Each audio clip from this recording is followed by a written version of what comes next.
What we did for the viewers' benefit, we had a look at those verses which we recite every day, 5 times as well, 10 times a day.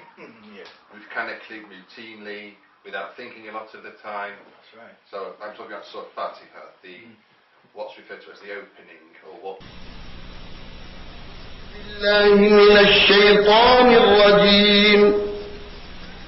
بسم الله الرحمن الرحيم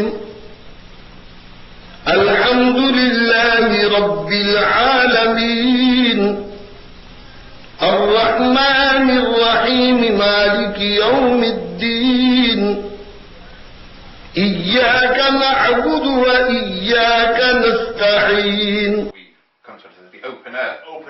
The opener, not the opening. And looking at how we're conditioned to think of that particular surah in a way that challenges all the time. We need to go beyond what we think we know about it to analyse it critically and come to an understanding of what the words actually mean.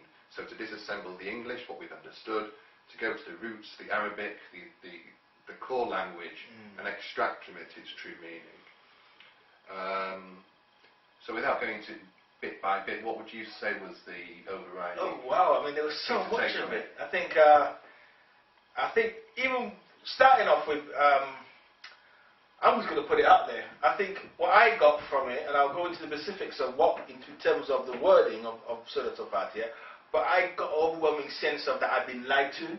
That for my 30 years as a Muslim, I wasn't really given the fullness and the truth behind what Allah's Qur'an is saying.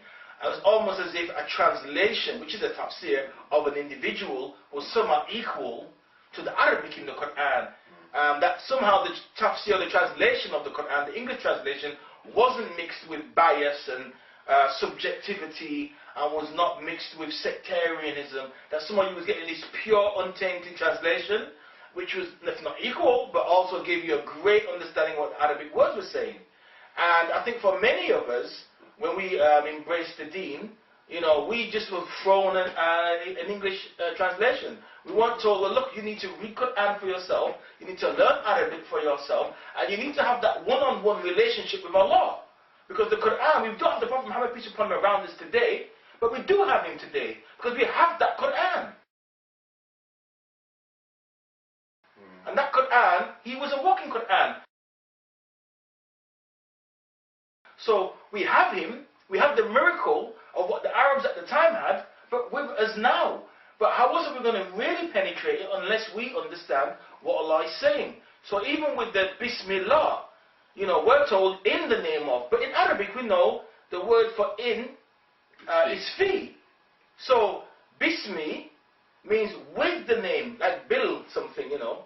Build means with. So it's like you're saying something with the name of, not in the name of. And what was more profound was Rahman, coming from the word Raham, which means womb. It's, you know, with the name of Allah, the wombness, or the wombner, you know. Yeah. And the womb of Rahman, meaning in the sense of the earth, in the dunya, the earth, he's the nourisher as a womb nourishes in the earthly plane. And Rahim meaning similar womb, but in the akhirah. An indefinite sustenance. So that's completely different from in the name of Allah, the merciful, the beneficial and the merciful.